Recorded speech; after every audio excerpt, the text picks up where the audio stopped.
ste za proračun gradonačelnika Milana Bandića. Ranije se moglo čuti kako vi nećete biti taj koji će dići ruku za njegov proračun. Što je presudilo? Nisam glasao za proračun Milana Bandića, nego za proračun grada Zagreba. Hvala na ispravci. Prvo, glasao sam po svojoj osobnoj savjesti i već kad se počelo govoriti o izlasku Nezavisnih za Hrvatsku iz koalicije, sam rekao da ću dobro razmisliti što ću napraviti. Čak je jedna kombinacija bila da iziđem apsolutno iz gradske skupštine, jer ne mogu se dozvoliti da oni koji su oporbu nazivali komunističkim reliktima, ili tak nekakve nazive su nam davali, da se sada odjedanput stavljaju kao vođe oporbe koje će promijeniti grad Zagreb.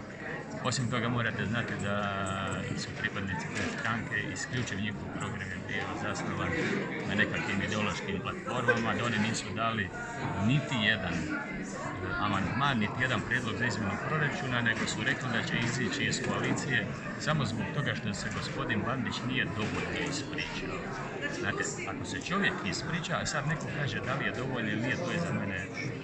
Dobro, stavimo na stranu to. 2 puta ste rekli da ćete glasati protiv programa. Ne, nisam rekao nijedan. Jeste.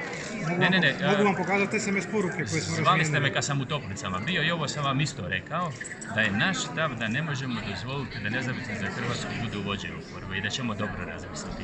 I kasnije kad ste mi poslali poruku, rekao sam ništa se nije promijenilo u odnosu na taj razgovor. Znači nisam vam rekao ni da ću glasati za, ni da ću glasati protiv. Rekli ste da nećete podržati proračun. Dobro, da li ćete vi sada biti u buduće vijećnik Milana Bandića? Ne, ja ću biti neovisan. Biću neovisan kao što sam to i bio i glasat ću uvijek po svojoj savjesti.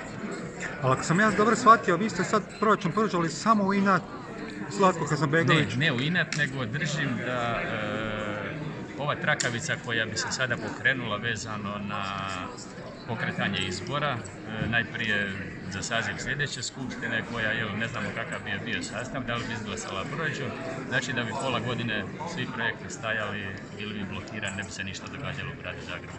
Mislim da grad Zagreb to ne zaslužuje. Evo, hvala vam. Mogu se još da kažem nekratko, sad, koji je bio glavni razlog.